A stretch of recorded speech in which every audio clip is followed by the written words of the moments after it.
तुम्हारी हालत तो देखो, एक स्त्री तुम्हारे पास से गुजरी और तुम बेचैन हो गए। हवा में उसके कपड़ों की सरसराहट होती है और तुम्हारी सारी अकड़, तुम्हारी सारी शांति ताश के पत्तों की तरह बिखर जाती है। एक स्त्री तुम्हारी तरफ देखकर मुस्कुरा दे तो तुम्हारा सारा आत्मसम्मान मिट्टी में मिल जाता है, और अगर वह न मुस्कुराए, अगर वह मुंह फेर ले तो तुम्हारी रात भर की नींद उड़ जाती है।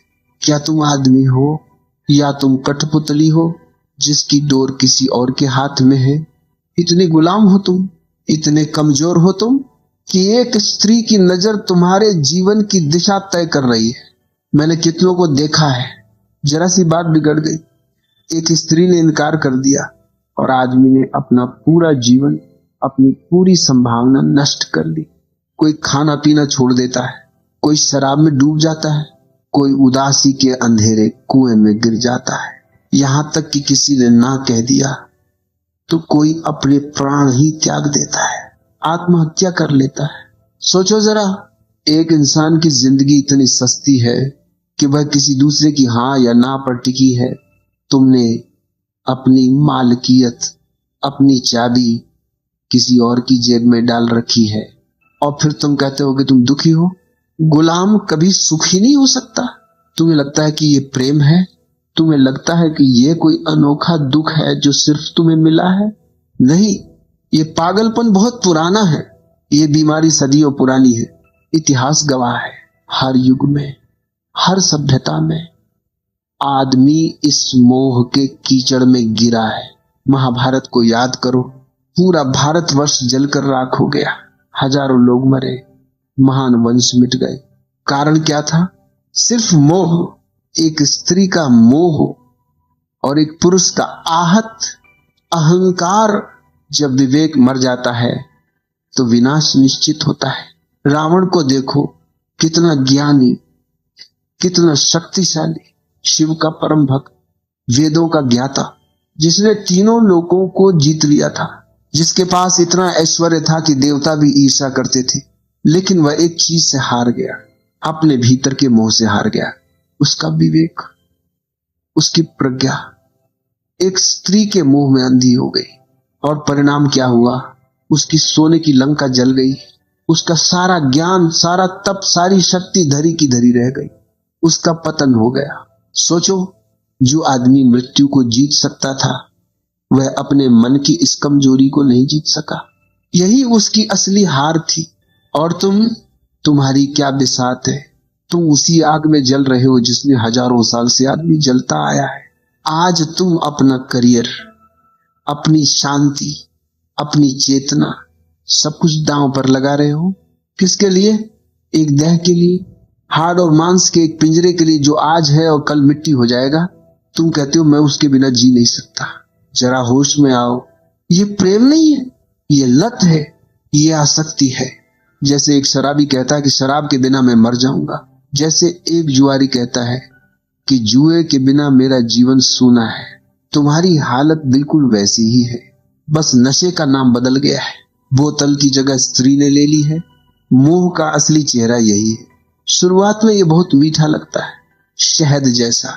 तुम्हें लगता है कि मुझे सब कुछ मिल गया, तुम्हें लगता है कि जीवन में बहार आ गई, लेकिन थोड़ी ही देर में वही मिठास जहर बन जाती है। वही मोह तुम्हें रुलाता है, वही मोह तुम्हें तोड़ता है, वही मोह तुम्हारे गले का फंदा बन जाता है। तुम्हारा पूरा जीवन 24 घंटे बस उसी के इर्द गिर्द घूमता रहता है। सुबह उठते हो तो परमात्मा याद नहीं आता, सूरज याद नहीं आता, जीवन का संगीत सुनाई नहीं देता, बस उसी का चेहरा याद आता है। रात को सोते हो तो उसी के सपने देखते हो। इतने परतंत्र हो तुम, इतने बंधे हुए हो। और मजे की बात यह है कि इस गुलामी पर तुम्हें गर्व है। तुम छाती ठोक कर कहते हो ये मेरा सच्चा प्यार है। मैं तुमसे कहता हूं ये तुम्हारा सबसे बड़ा धोखा है, ये माया है।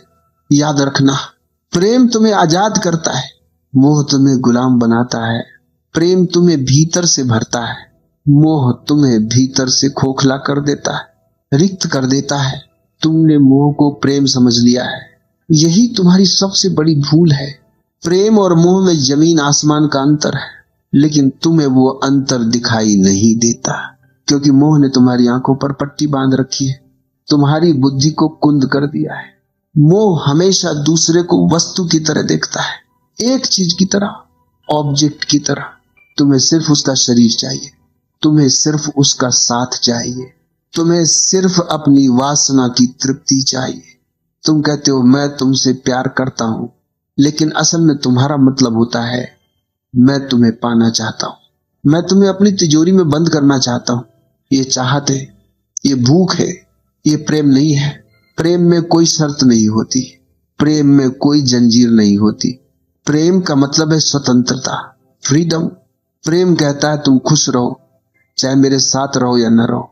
लेकिन मोह कहता है तुम सिर्फ मेरे साथ रहो, अगर तुम मेरी नहीं हो सकती तो तुम किसी की नहीं हो सकती। देख रहे हो इस हिंसा को, इस पागलपन को? जैसे ही मोह आता है तुम कहते हो तुम मेरी हो, तुम्हारे शब्दों में ही मालकियत है, स्वामित्व है। तुम सामने वाले को इंसान नहीं समझते, तुम उसे अपनी जायदाद समझते हो, और जब जायदाद हाथ से फिसलती है तो दर्द होता है। तब तुम कहते हो मेरा दिल टूट गया। सच तो यह है कि तुम्हारा दिल कभी था ही नहीं, वह तो सिर्फ तुम्हारे अहंकार की चोट है। इतिहास को देखो, बड़े बड़े सूरमा जो तलवार के सामने नहीं झुके, वे एक कोमल कलाई के सामने झुक गए। बड़े बड़े कवि जिनकी बुद्धि आकाश को छूती थी, वे एक स्त्री के सौंदर्य में अपनी सुध बुद्ध खो बैठे। आज तुम भी वही कर रहे हो। तुम अपनी ऊर्जा, अपनी प्राण शक्ति, अपना समय एक ऐसे खेल में बर्बाद कर रहे हो जिसमें हारना तय है, क्योंकि बाहर की हर चीज अस्थाई है, क्षणभंगुर है। शरीर आज है, कल बूढ़ा होगा, परसों चिता पर जल जाएगा। जिस सुंदरता के पीछे तुम पागल हो वह सदा रहने वाली नहीं है, वह ढल जाएगी, और तुम उस नश्वर चीज के लिए अपने शाश्वत को दांव पर लगा रहे हो। जागो, इस मूर्छा से बाहर आओ। तुम्हें लगता है कि वह स्त्री तुम्हें सुख दे रही है, नहीं, वह स्त्री सिर्फ एक बहाना है। सच्चाई यह है कि तुम भीतर से खाली हो, तुम दरिद्र हो, तुम अपने साथ अकेले रहने से डरते हो, तुम्हें अपना ही सन्नाटा काटता है, इसीलिए तुम दूसरे को पकड़ते हो बैसाखी की तरह। अगर तुम अकेले कमरे में बैठ जाओ बिना किसी की याद के तो तुम्हें घबराहट होने लगती है, तुम्हें लगता है कि मैं मर जाऊंगा। ये घबराहट बताती है कि तुम्हारे पास अपना कुछ भी नहीं है, तुम एक भिखारी हो जिसके पास अपना कोई घर नहीं है, इसलिए तुम दूसरे के घर में झांक रहे हो। और यह समाज, यह भीड़ तुम्हें बचपन से यही जहर पिला रही है। तुम्हारी फिल्में, तुम्हारे गाने, तुम्हारे उपन्यास सब तुम्हें यही सिखा रहे कि स्त्री के बिना जीवन अधूरा है, कि तुम्हें अपना आधा हिस्सा ढूंढना है। तुम्हें यकीन दिला दिया गया है कि कोई राजकुमारी आएगी और तुम्हारी जिंदगी बदल देगी। यह झूठ है, यह सबसे बड़ा झूठ है जो तुम्हारे अचेतन मन में डाला गया है। तुम अधूरे नहीं हो, तुम पूरे हो। तुम्हारे भीतर पूरा आकाश है, तुम्हारे भीतर परमात्मा का वास है, लेकिन तुम बाहर कटोरा लेकर भीख मांग रहे हो।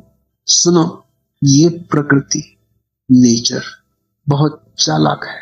उसे तुमसे एक काम चाहिए संतान, उसे सृष्टि को आगे बढ़ाना है। इसीलिए उसने स्त्री के शरीर में एक आकर्षण रख दिया है, एक चुंबक रख दिया है, और तुम्हारे भीतर एक प्यास डाल दी है। तुम जिसे प्रेम कहते हो वो प्रेम नहीं है, वो प्रकृति का जाल है।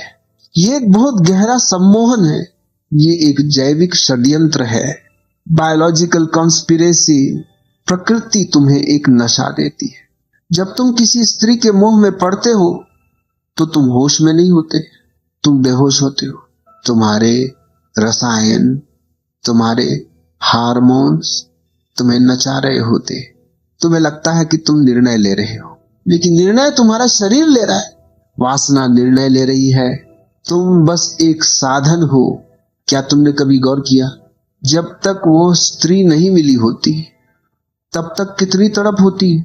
लगता है कि वो मिल जाए तो स्वर्ग मिल जाएगा, और जैसे ही वो मिल जाती है थोड़े दिन बाद वही सारा नशा उतर जाता है। वही स्त्री साधारण लगने लगती है, वही चेहरा पुराना लगने लगता है, वही बातें व्यर्थ लगने लगती। क्यों? क्योंकि प्रकृति का काम पूरा हो गया। जाल में मछली फंस गई, अब चारे की जरूरत नहीं है। और तुम अब एक नई जेल में बंद हो। अब तुम रो रहे हो, अब तुम कह रहे हो कि फंस गया। ये त्रासदी तुम्हारी नहीं है, ये हर उस आदमी की है जो बेहोशी में जी रहा है। तुम एक मृग तृष्णा के पीछे भाग रहे हो। रेगिस्तान में प्यासा हिरण भागता है, उसे लगता है आगे पानी है, वही दौड़ता है, पूरी जान लगाकर दौड़ता है। लेकिन जैसे ही वो वहां पहुंचता है, पानी और आगे खिसक जाता है। वहां सिर्फ रेत होती है, तपती हुई रेत। तुम्हारे साथ यही हो रहा है। तुम्हें लगता है कि उस स्त्री के मिल जाने से तृप्ति मिल जाएगी, लेकिन तृप्ति कभी नहीं मिलती। प्यास और बढ़ जाती है, आग और भड़क जाती है, क्योंकि घी डालने से आग बुझती नहीं है। मैं तुम्हें एक दृष्टांत सुनाता हूं। यह कहानी किसी और की नहीं, भारत के एक बहुत बड़े संत की है, तुलसीदास की। लेकिन संत बनने से चर्ममय देह यह तासों ऐसी प्रीति, नेकू जो होती राम से तो काहे भव भीति। उसने कहा, ये मेरा शरीर जो हाड़ और मांस का बना है, जिसमें रक्त है, मवाद है, गंदगी है, तुम इस चमड़ी से इतना प्रेम करते हो। तुम इस नाशवान शरीर के लिए अपनी जान जोखिम में डालकर आए हो। अगर इसका आधा प्रेम भी तुमने राम से किया होता, अगर इतना पागलपन तुमने परमात्मा के लिए दिखाया होता, तो आज तुम भवसागर पार कर गए होते, तुम मुक्त हो गए होते। तुलसीदास को जैसे बिजली का झटका लगा, उस एक क्षण में वो सारा नशा उतर गया, सारी आसक्ति कपूर की तरह उड़ गई। सांप दिखाई देने लगा, मुर्दा दिखाई देने लगा, और वह सुंदर शरीर सिर्फ चमड़ी और हड्डियों का ढांचा दिखाई देने लगा। सत्य प्रकट हो गया। उसी वक्त तुलसीदास उल्टे पांव लौट गए। उन्होंने पीछे मुड़कर नहीं देखा। उस रात वह कामी तुलसीदास मर गया और एक संत का जन्म हुआ। मैं तुम्हें यह कहानी क्यों सुना रहा हूं? इसलिए नहीं कि तुम भी अपनी पत्नी को छोड़ दो, इसलिए नहीं कि तुम भाग जाओ, बल्कि इसीलिए ताकि तुम रूपांतरण को समझ सको, ट्रांसफॉर्मेशन को समझ सको। देखो, ऊर्जा वही है, एनर्जी एक ही है। जो ऊर्जा कल तक एक स्त्री के शरीर के लिए पागल थी, जो ऊर्जा लाश को लकड़ी और सांप को रस्सी बना रही थी, वही ऊर्जा जब मुड़ गई, जब उसकी दिशा बदल गई, तो वह भक्ति बन गई, वो प्रार्थना बन गई। काम और राम दो अलग चीजें नहीं है। काम ही राम बनता है, कीचड़ ही कमल बनता है। लेकिन तुम कीचड़ में ही लौट रहे हो। तुमने कभी ऊपर उठने की कोशिश ही नहीं की। तुमने अपनी ऊर्जा को सिर्फ नीचे की तरफ बहाया है, पशुओं की तरह। तुम कहते हो मैं अकेला हूं, तुम झूठ बोलते हो। तुम अकेले नहीं हो, तुम एकांत से डरे हुए हो। अकेलापन और एकांत, इन दोनों शब्दों को ठीक से समझ लो, ये बहुत गहरा विज्ञान है। अकेलापन का मतलब है तुम्हें किसी की याद आ रही है, तुम्हें लग रहा है कि कोई नहीं है, तुम खाली हो, तुम दरिद्र हो। ये एक घाव है। एकांत का मतलब है मैं अपने साथ हूं, और मैं अपने साथ इतना खुश हूं, इतना भरा हुआ हूं कि मुझे किसी और की जरूरत नहीं है। जब तुम स्त्री के पीछे भागते हो तो तुम अपने अकेलेपन से भाग रहे होते हो। तुम चाहते हो कि वो आए और तुम्हारे घाव पर मरहम लगा दे, लेकिन वह मरहम नहीं लगाती, वो उस घाव को और गहरा कर देती है, क्योंकि दो भिखारी मिलकर सम्राट नहीं बन सकते। तुम भी मांग रहे हो, वो भी मांग रही है, दोनों खाली कटोरे लेकर खड़े हैं और दोनों एक दूसरे को लूटने की कोशिश कर रहे हैं। इसे तुम गृहस्थी कहते हो? ये संघर्ष है। मैं तुम्हें एकांत की तरफ बुला रहा हूं, सॉलिट्यूड, जहां तुम अपने ही भीतर के आनंद में डूब सको। तुमने कभी देखा जब तुम बहुत खुश होते हो, मान लो तुम किसी पहाड़ पर बैठे हो, सूरज डूब रहा है, ठंडी हवा चल रही है, उस वक्त तुम्हें किसी औरत की याद आती है? नहीं, उस वक्त तुम इतने भरे होते हो, उस वक्त तुम पूर्ण होते हो। स्त्री की याद या पुरुष की याद तभी आती है जब तुम दुखी होते हो, जब तुम खाली होते हो, जब तुम ऊब रहे होते हो, तो इसका मतलब क्या हुआ? इसका मतलब यह है कि तुम्हारा तथाकथित प्रेम तुम्हारी ऊब को मिटाने का एक खिलौना है और तुम उस खिलौने से चिपक गए हो। थोड़ा गौर करो, जिस स्त्री के लिए तुम आज मरने को तैयार हो, अगर कल तुम्हें उससे सुंदर, उससे बेहतर कोई और मिल जाए तो तुम्हारा मन डोल जाता है। तुम तुरंत पुराने को छोड़कर नए के पीछे भागने लगते हो। क्यों? क्योंकि तुम्हें व्यक्ति से प्रेम नहीं है, तुम्हें उस उत्तेजना से प्रेम है जो तुम्हें मिलती है, तुम्हें उस नशे से प्रेम है और नशा हमेशा उतर जाता है। शराब कितनी भी महंगी क्यों न हो, सुबह उतर जाती है और तब बचता है सिर दर्द, पश्चाताप। तुम्हारा पूरा जीवन एक लंबा पश्चाताप है। तुमने कभी सोचा है कि तुम्हारे शियों ने, तुम्हारे संतों ने स्त्री मोह को माया क्यों कहा? उन्होंने स्त्री को माया नहीं कहा, उन्होंने तुम्हारे मोह को माया कहा। माया का मतलब है जो है नहीं लेकिन दिखाई देता है। Magic, illusion. तुम एक प्रोजेक्टर हो, तुम अपने मन का सारा रंग, सारा रूप, सारी कविता उस स्त्री के ऊपर थोप देते हो।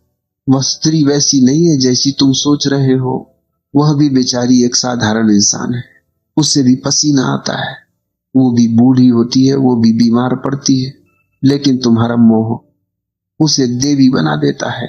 और जब वह देवी साधारण इंसान की तरह व्यवहार करती है, जब वो गुस्सा करती है, जब वो मांग करती है, तो तुम्हारा सपना टूट जाता है। फिर तुम रोते हो। दोष उसका नहीं है, दोष तुम्हारा है। तुमने पत्थर को हीरा समझ लिया था, तुमने अपनी प्यास बुझाने के लिए रेत को पानी समझ लिया था। तो करना क्या है? भागना नहीं है, स्त्रियों से नफरत नहीं करनी है। याद रखना, जो स्त्री से नफरत करता है वह भी स्त्री से ही बंधा हुआ है। नफरत भी एक रिश्ता है। अगर तुम भागकर जंगल में भी चले जाओगे तो वहां भी तुम उसी के सपने देखोगे। तुम्हारे ऋषि मुनियों को मेनकाओं ने जंगल में ही घेरा था, शहर में नहीं। समस्या स्त्री नहीं है, समस्या तुम्हारी अपनी काम ऊर्जा है, सेक्स एनर्जी। तुमने उस ऊर्जा को समझा नहीं है, तुमने उसे बस दबाया है या तुमने उसे बाहर फेंका है। तुम्हें सिर्फ साक्षी होना है, विटनेस होना है। यही एकमात्र चाबी है। जब भी यह मोह उठे, जब भी किसी को देखकर तुम्हारे भीतर वह तूफान उठे, तो बह मत जाना, रुक जाना, गहरी सांस लेना और देखना